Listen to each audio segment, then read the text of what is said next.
Hello everyone, it's Adam here. I'm one of the audiologists from Alto Hearing. We're back again with 2 earwax removals today, direct from our audiology clinic in Lutterworth, UK. So the first client I'm going to show you is quite an interesting one. He's someone we've seen before and is under the care of the GP for quite severe eczema. And this has caused him quite a few problems, especially in his ear canals.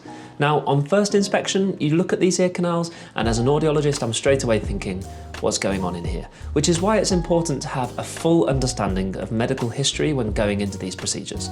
First of all, when you look at the ear canals, you might immediately think there's infection present. On the whole, this client is managing it and his hearing is fine, and tympanograms show the eardrum itself is actually moving quite freely.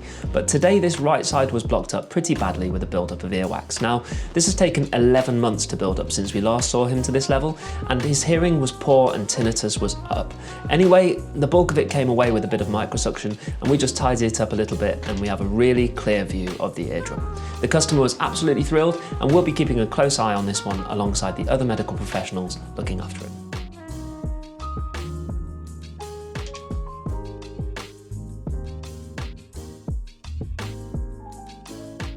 Now that was a quick one, so we thought we'd throw another one in for you today. This next person who came in was absolutely chock-a-block with wax in the right side. He'd been using some olive oil for a few days, and it was one of those annoying ones where on first glance you think it's going to be relatively simple and straightforward. It just wasn't, and you'll see why shortly. So the wax looks like a good consistency for microsuction. Not too hard, not too soft, but we couldn't shift it on first go. So we had a little St. Barks hook, thinking we might be able to get into the top of this plug and pull it out. Again, this didn't work either, and neither did the Jobson horn. It just felt like it was getting stuck. And we didn't want to cause any discomfort for the client, so we're being quite gentle here.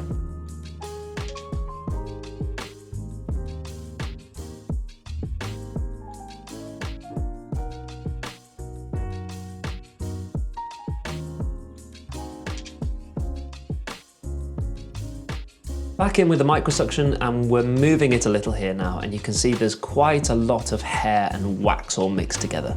But it's clear to us now that whilst it looks soft, that is just at surface level, and behind that is quite a large dry blockage. So we bring out the irrigator. Now, the idea here was that we'd seen a gap at the top, and the irrigator can normally get in behind. We use small circular movements, pointing it around the ear canal. As you'll see here, it works an absolute treat.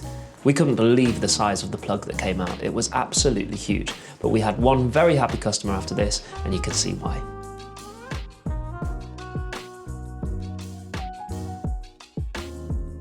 If you enjoy watching these videos, please do give it a like and subscribe to our channel. It really helps us out and we appreciate your support. More audiology content coming your way very soon. See you next time.